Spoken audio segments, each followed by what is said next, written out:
Your home, the place you live right now. Familiar, comfortable, safe.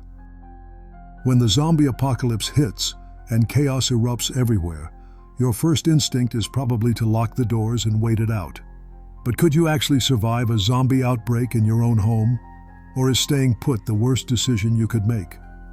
Welcome to Survival Theorem, where we analyze survival with brutal honesty. Today we're examining the most personal survival question. Can your actual home keep you alive during a zombie apocalypse? No theoretical locations, no fantasy fortresses, just your real house or apartment with whatever you have right now. Let's break down whether staying home is survival or suicide. Let's find out. Let's start with the advantages of staying in your own home during an outbreak, because there are legitimate reasons why it seems like the smart choice. First and most important, familiarity. You know your home intimately. Every room, every window, every door, every hiding spot. You know which floorboards creak. You know the layout in complete darkness. That knowledge is a tactical advantage you don't have anywhere else. In an emergency, familiarity saves lives. Second, your supplies are already there. Whatever food is in your pantry and refrigerator, whatever water is in your pipes or bottles, whatever tools are in your garage, whatever weapons or improvised weapons you own, medicine in your bathroom, clothing, blankets. Everything you need for basic survival is already present. You don't have to scavenge or carry supplies. It's home base. Third, emotional and psychological comfort. Your home is your safe space. It's where you sleep, where you relax, where you feel secure. That psychological benefit matters enormously during high-stress survival situations. Being in familiar surroundings with familiar objects reduces anxiety and helps maintain mental stability. Fourth, potential fortification materials. You've got furniture, boards, nails, tools. You can barricade doors and windows using what's already there. Couches against doors, boards over windows. You can fortify your home into a defensive position using existing materials without needing a hardware store run. Fifth, neighbors as potential allies or information sources. You know your neighbors, at least by sight. They might be allies. They might have supplies. They might have information about what's happening. Established community connections matter in crisis situations. Sixth, low profile compared to obvious targets. Unlike shopping malls, military bases, or hospitals, your home isn't a high-value target that everyone's trying to reach. It's not attracting massive crowds. It's just one house or apartment among thousands. That anonymity is protection. Seventh, established utilities initially. When the outbreak starts, your home still has power, water, gas, internet, and phone service. Those utilities give you information about what's happening, communication with others, and functioning infrastructure for days or possibly weeks. Eighth, defensible if you act fast. A typical home has limited entry points. Front door, back door, maybe a garage, several windows. If you barricade quickly and stay quiet, you can make your home reasonably secure against zombies, at least temporarily. So staying home offers familiarity, existing supplies, psychological comfort, fortification potential, community connections, low profile, utilities, and reasonable defensibility. It sounds like a solid plan. But here's the problem. Most homes are not designed for survival. They're designed for normal life. And normal life just ended. Problem number one. Your home probably doesn't have enough supplies for long-term survival.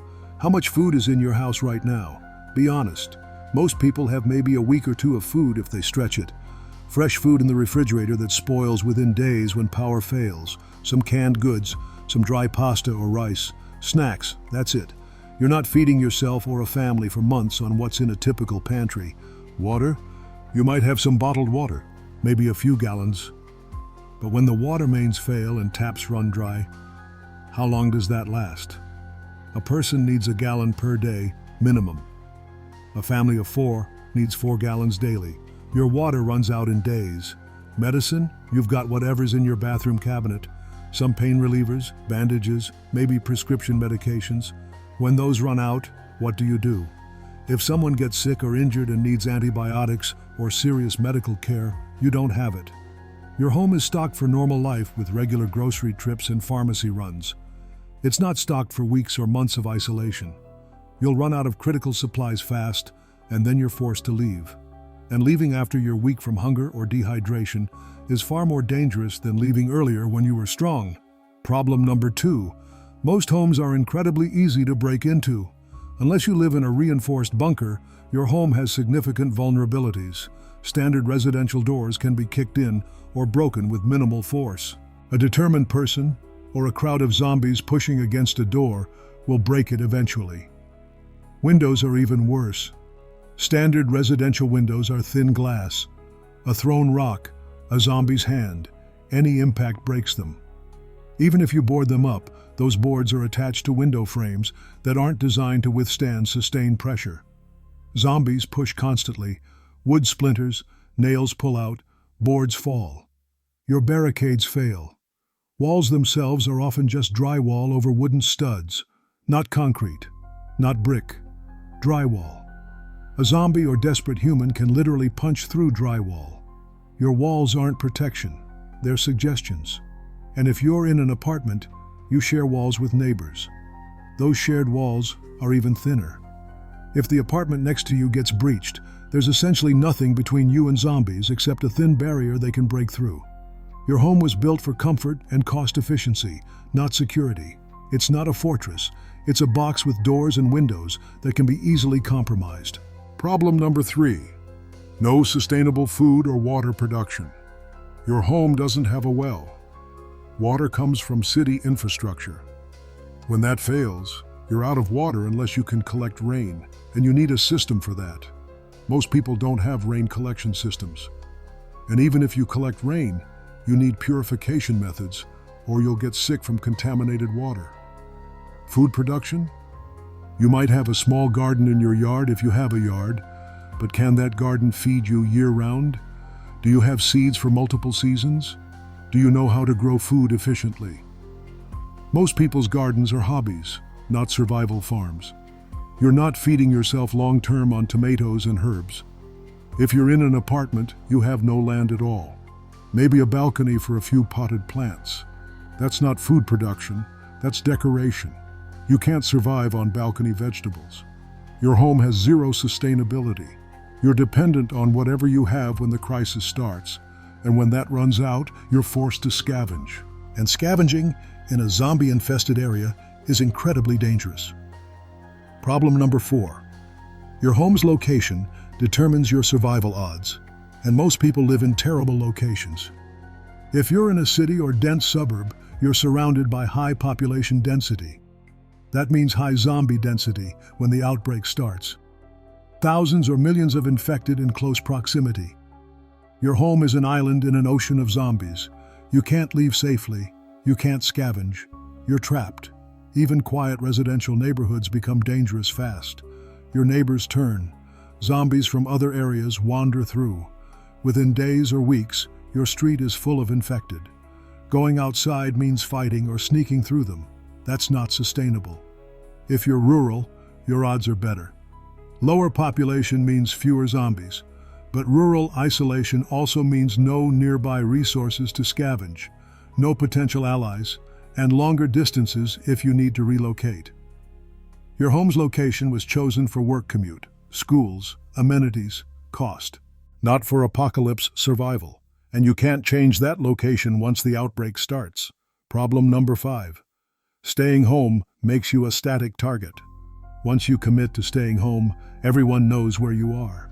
Neighbors know. Anyone who saw you enter knows. You're in a fixed location with no mobility. Desperate survivors might raid your home looking for supplies. Other people are starving too. They know homes have food. They'll break in. Are you prepared to fight your neighbors? To kill them to protect your supplies? Most people aren't. Gangs or organized groups might go house to house looting. They have more people, more weapons, more organization. You can't defend against a coordinated group attacking a residential home. You're also visible to zombies. If you make noise, light fires, show lights at night, zombies are attracted. They accumulate outside your house. First a few, then dozens, then hundreds.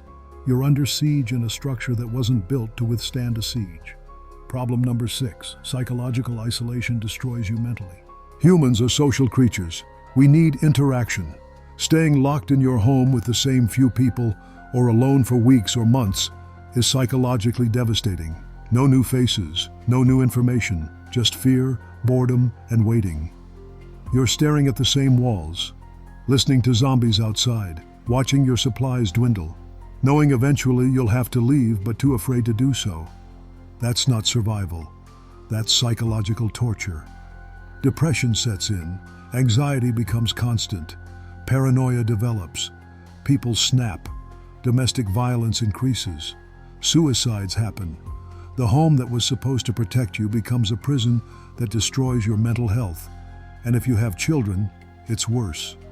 They need space, stimulation, social interaction.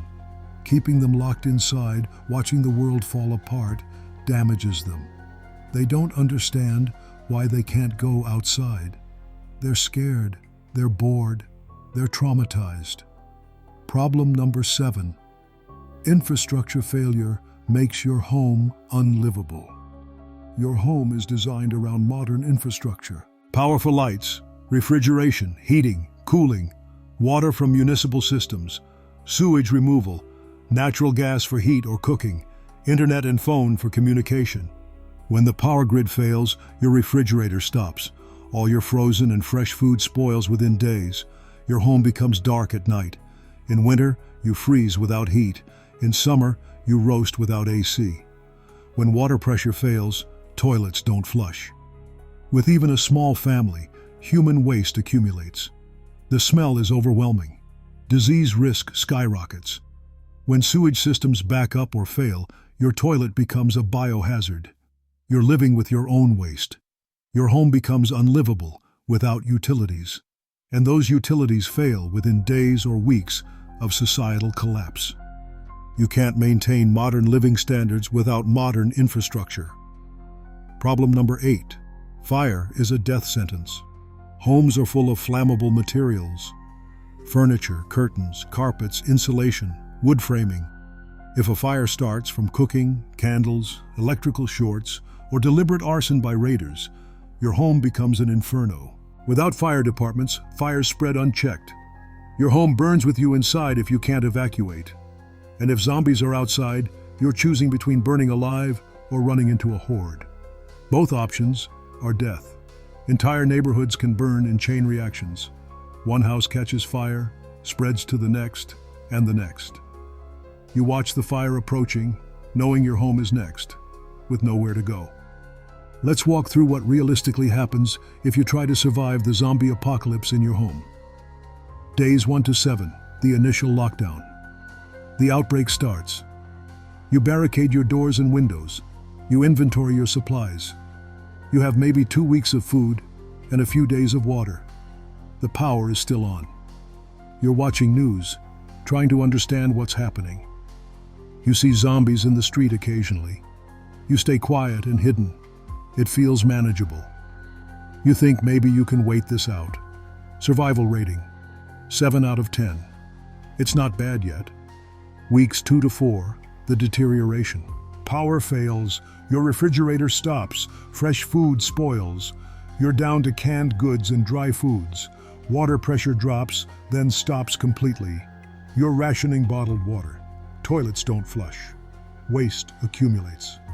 The house smells terrible.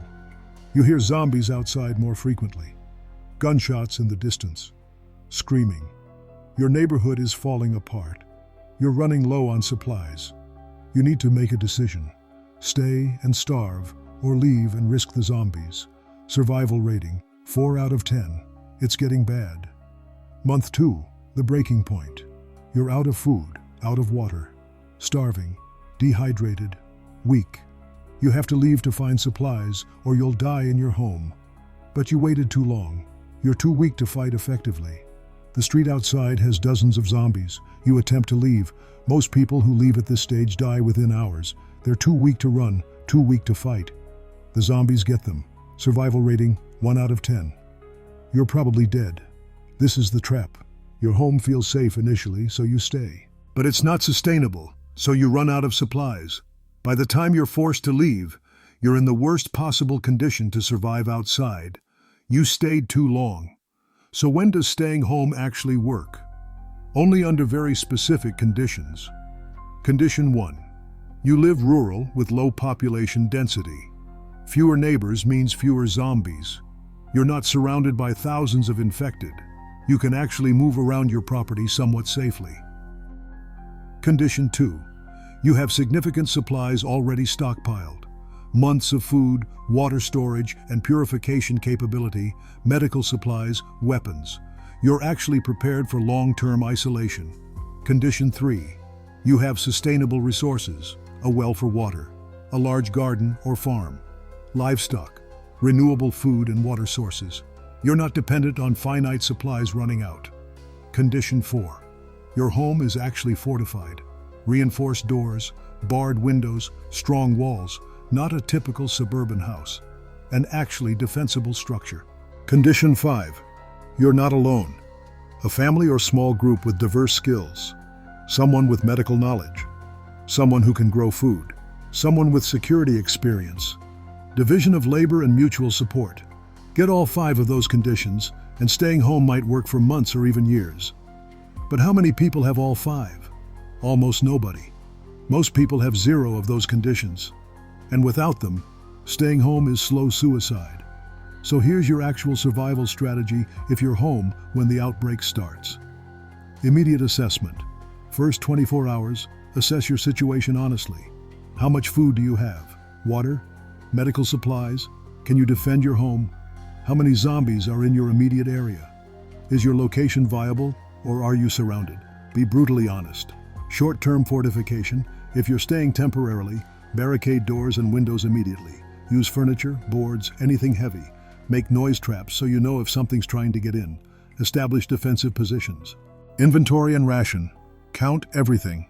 Every can of food, every bottle of water, every item. Then ration strictly from day 1.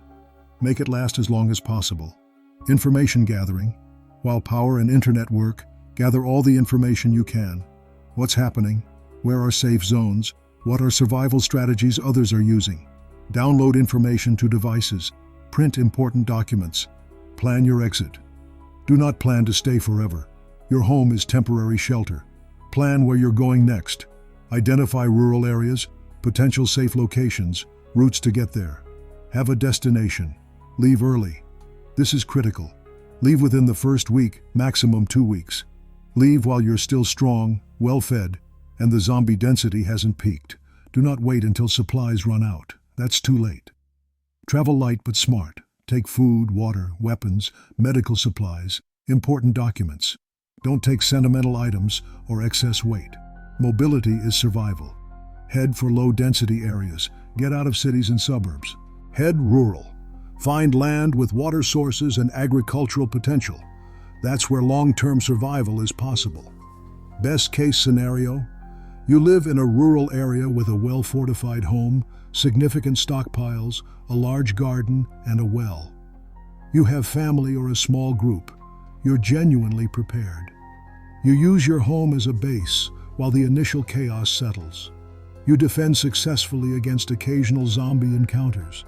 You grow food and purify water. You survive for months or years because you have actual sustainability. Survival rating, 7 out of 10. This works, but requires rare conditions. Worst case scenario, you live in a city apartment. Minimal supplies, no fortifications, hundreds of neighbors, many infected. You stay inside hoping to wait it out. Supplies run out in 2 weeks. You're surrounded by zombies. You're too weak from hunger to fight your way out. You die in your apartment from starvation, or you attempt to leave and get killed immediately. Survival rating, 1 out of 10. You're dead. So here's the final verdict on surviving in your home. Survival rating, 4 out of 10. The pros: familiar environment with intimate knowledge, existing supplies already present, psychological comfort and sense of safety, fortification materials available, potential neighbor allies, low profile compared to obvious targets, utilities functional initially, reasonably defensible if you act quickly. The cons: Insufficient supplies for long-term survival, easy to break into with standard doors and windows, no sustainable food or water production, location determined by factors unrelated to survival, static target that can be raided or besieged. Psychological isolation is mentally devastating, infrastructure failure makes it unlivable, and fire risk is catastrophic. The bottom line? Your home is good for short-term emergency shelter during the initial outbreak chaos. Days, maybe a week or two maximum. But it's not a long-term survival solution. Unless you live rural with significant preparation, your home will kill you through starvation, dehydration, or forcing you to leave when you're too weak to survive. The smart strategy is to use your home as a staging ground. Secure it immediately, gather supplies, make plans, rest. Then leave early. Within the first week, while you're strong and mobile, head for locations with actual sustainability. Don't wait until you're forced out by starvation. That's too late. So could you survive a zombie apocalypse in your home? Maybe for a few days or weeks if you're lucky and prepared. Long term? Almost certainly not, unless you're one of the rare few with rural land, stockpiles, and sustainability. For everyone else, staying home is just dying slowly in familiar surroundings. That's the survival theorem on home survival. Your house isn't a fortress, it's a temporary shelter. And the difference between shelter and tomb is knowing when to leave. Subscribe for more reality-based survival analysis. Next time, we're examining the best vehicles for zombie apocalypse escape and mobility. We're also continuing location comparisons and tactical guides. Stay sharp. Stay realistic.